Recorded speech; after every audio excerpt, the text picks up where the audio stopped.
Le ministre de l'Habitat et du Développement urbain a mis à profit son séjour à Ebolova à l'occasion de la célébration de la Journée mondiale de l'habitat le 7 octobre pour visiter un lotissement initié par un promoteur immobilier agréé.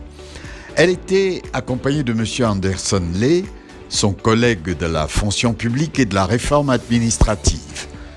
Sur ce site de 2 hectares 800, contenant 75 lots de 250 à 600 mètres carrés, les deux membres du gouvernement se sont fait expliquer l'historique de son aménagement avec le concours financier et commercial du Crédit foncier du Cameroun.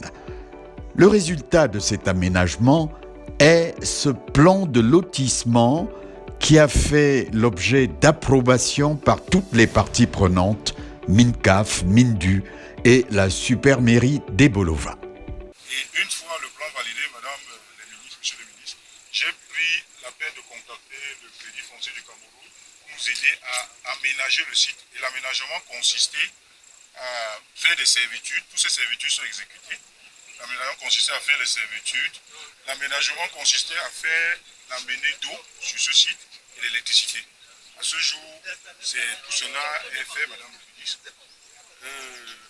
Pour ce qui est de ce tableau, à ce jour, nous avons des acquéreurs. Des acquéreurs pour la majorité qui sont passés par le crédit foncier. Sur ce tableau, vous allez voir la couleur qui semble être le jaune. C'est les prêts CFC accordés aux acquéreurs. C'est les prêts achat plus construction. Soit que vous allez voir deux chantiers qui sont déjà faits. Le chantier, de l'autre côté, c'est un prêt de crédit foncier. C'est un fonctionnaire qui travaille à Campost. Le deuxième prêt, c'est un enseignant du lycée, M. Fouda. Et on a à ce jour 10 prêts accordés qui font l'objet de la procédure de déblocage. Donc, d'ici 2-3 mois, madame le ministre, 10 chantiers pourraient décoller de ce site par le financement du crédit foncier. Madame le ministre, il y a certains Camerounais qui peuvent acquérir directement les lots. Donc, la couleur verte, c'est ceux qui sont venus voir les promoteurs solliciter, ne pas vouloir passer par le prêt et vouloir acheter directement. Donc c'est la couleur verte, ça c'est les parcelles qui ont été vendues directement. Il y a la couleur bleue qui symbolise les lots réservés à des acquéreurs. Ils sont réservés, on est dans la procédure de finalisation. Soit ils procèdent par le crédit foncier pour acquérir, soit ils vont les acheter directement. Il y a l'autre couleur qui symbolise les procédures qui sont encore en cours au crédit foncier. Et la couleur rouge, c'est des espaces publics, parce que c'est des exigences de plus en plus de nos jours.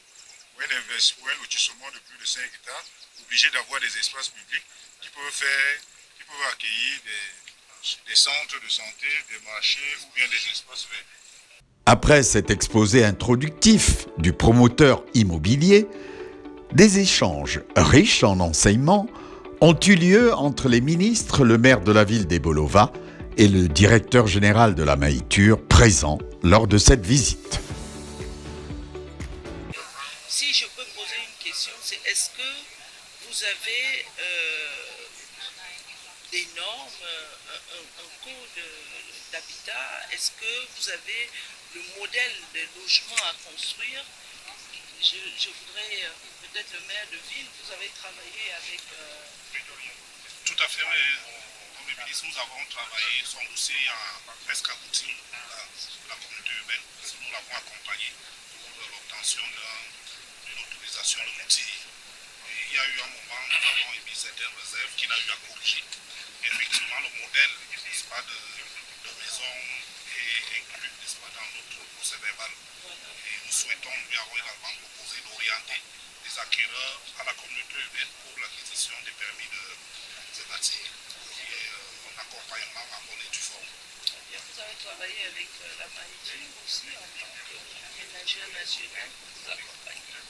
Non, madame. Le directeur général, vous avez écouté, monsieur le directeur général, pensez-vous de cette approche? Je pense que c'est louable, hein, parce que je pense qu'il faut beaucoup de personnes pour pouvoir contribuer à satisfaire les besoins qui sont très importants. Ceci dit, vous avez bien parlé des normes.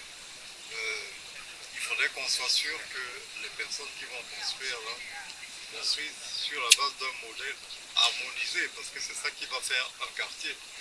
Parce que si vous arrêtez uniquement à la structuration foncière et que les gens construisent n'importe quoi, même si c'est de belles maisons, ça ne fera pas de belles cités. Donc, effectivement, nous, au niveau de la nature, nos acquéreurs, ils s'engagent au respect d'un type de construction, d'un style d'épanelage, les hauteurs, etc. Quelquefois jusqu'à la couleur même de la toiture, qui a la forme pour que ce soit une belle ville. Parce que vous êtes en train de créer ce qu'il faut. On anticipe une nouvelle ville, un nouveau quartier pour commencer à désengorger Ebolova.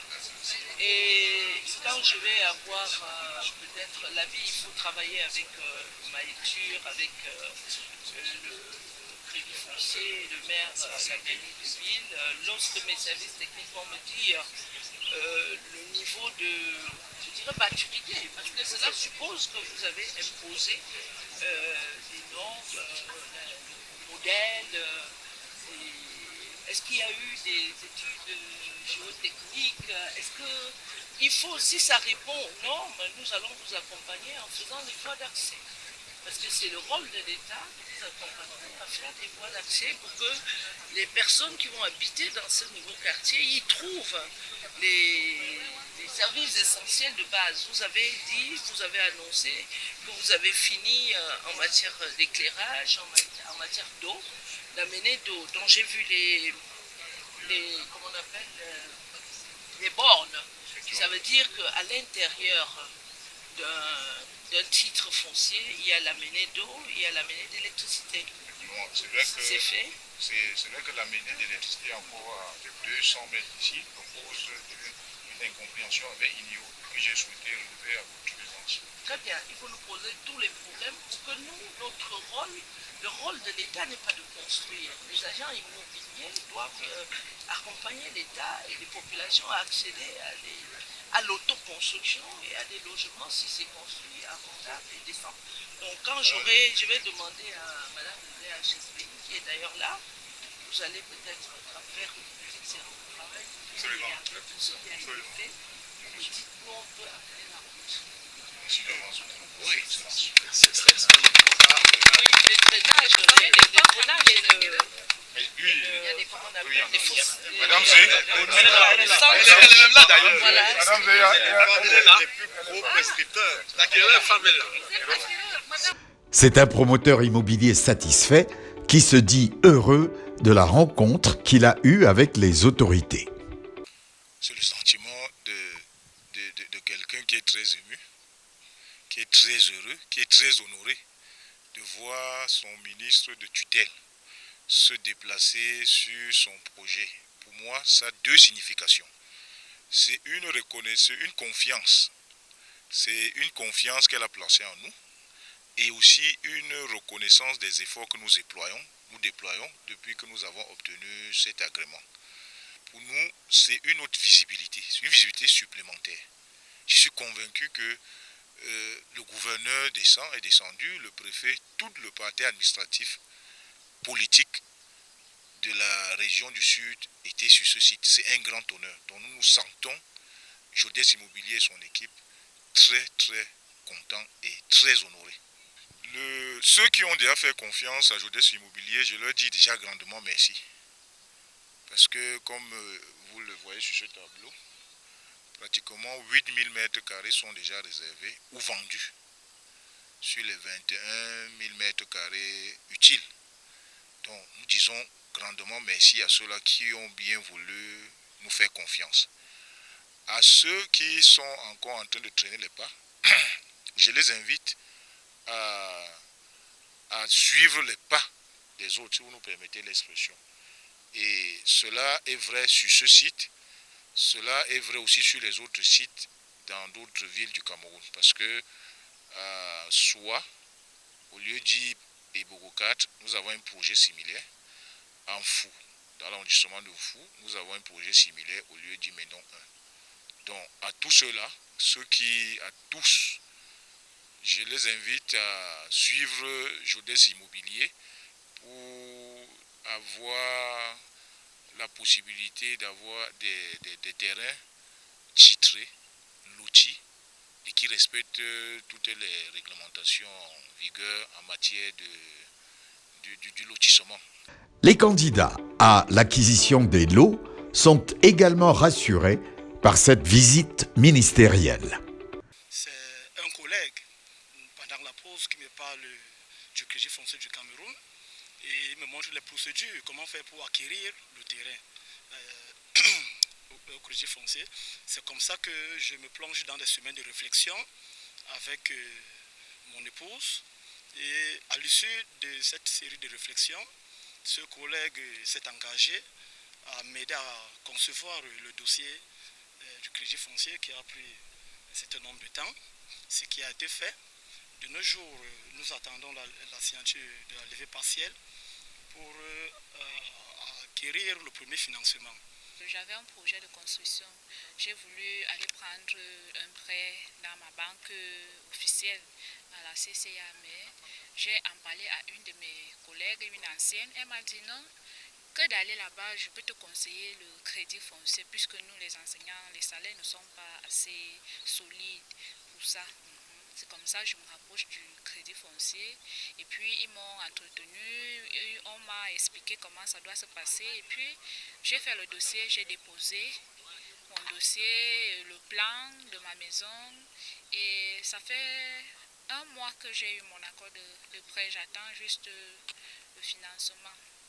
Sur instruction de Madame le ministre, des réunions intersectorielles vont se tenir pour régler tous les problèmes que le promoteur immobilier peut avoir à rencontrer pour viabiliser son lotissement. Le gouvernement est conscient en effet qu'il doit s'appuyer sur ses promoteurs privés pour sortir de terre les 2,5 millions de logements dont le Cameroun a besoin pour satisfaire la demande.